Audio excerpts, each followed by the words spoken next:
مدحوينها جمهورية سوماليلاند مصبيح عبدي وزيرك وحبرشدة أحمد آدن بوحاني مدحدا كلا ودنك هلكن فرديدا مدحدا سري جامعة هرقيسة أنيقا تولكي بروفيسور جامعة هرقيسة waxaan hadalka ku bilaabi anigoo leh dadka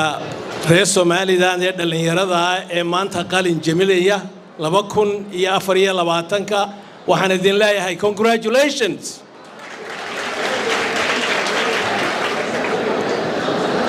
ummaday doonto ha noqoto taariikhdu goortay doonto ha noqoto wadan walba iyo ummad walba goor walba waxa hor yaala su'aasha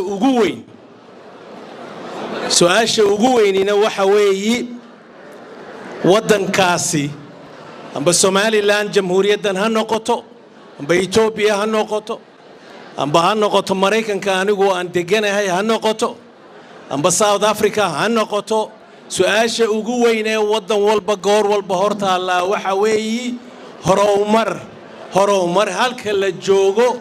inta laga boodo in meel kale oo ka wanaagsan la gaadho horumar haddii ummadi horumar ay doonayso inay gaadhana aniga siday ila tahay iyo dadkii wax baray siday la tahay saddex amuurood ayaa priority ah waxa doonto baro saddex amuurood ayaa ummad priority u ah haddii ay ummadaasi ka dhaqaaqayso kolba halka ay joogto oo meel ka sarreyso ka wanaagsan ay gaadhayso maxaa ugu horeeya waxa ugu horeeya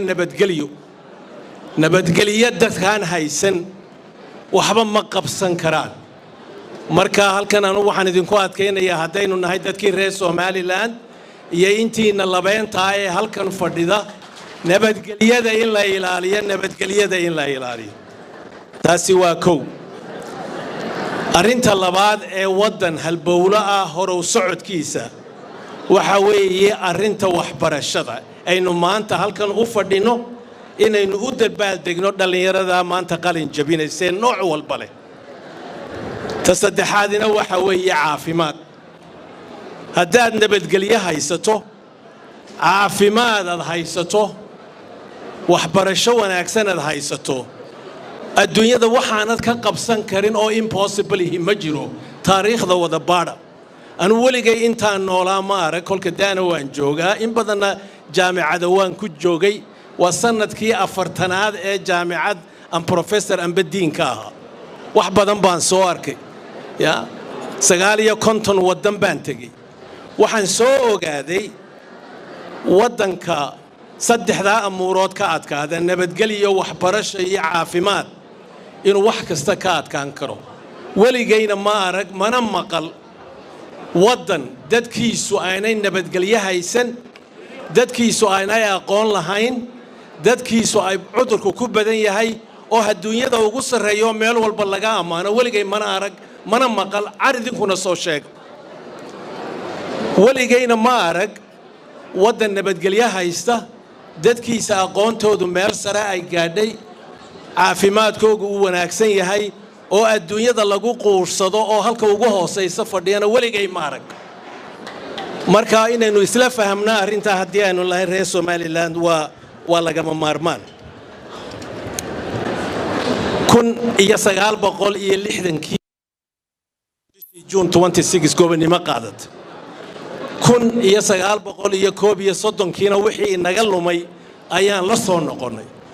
labada maalmoodba markaad eegto maantaynu ka wanaagsanahay dadkeenu ka wanaagsan yihiin iyo waxaynu qabsanay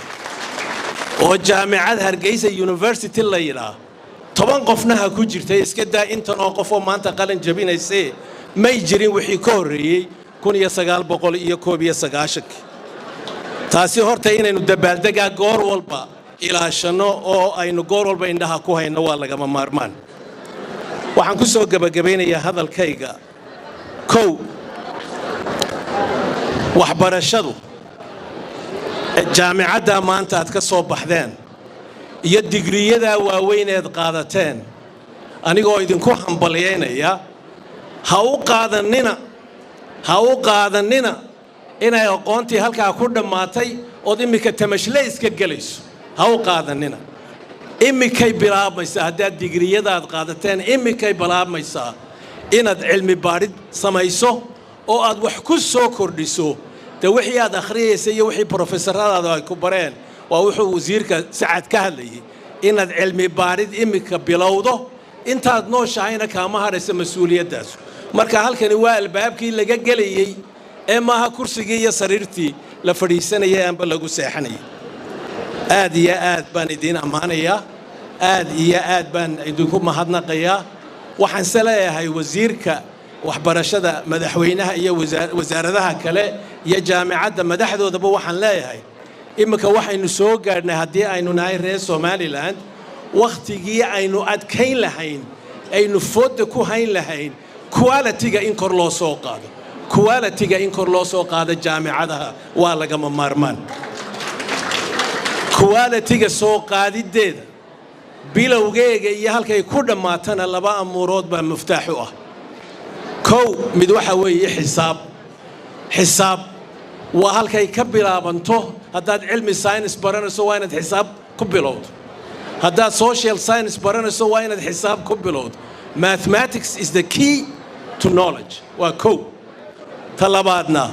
waxa weeye de Ilaahay baa ina baday waqtiga la joogay af Ingiriisi in la barto waa lagama maarmaan waa afkii adduunyada lagaga shaqaysanayay xisaab iyo af Ingiriisi haddii aad goorba isha ku haysaan caruurta lagu ababiyo jaamicadaha sida lagu wado hadhowna research-ka aad ku samayso wax badan oo dambe ayaa Somaliland ku soo biiri kara waxaan ku dhameynayaa hadalkayga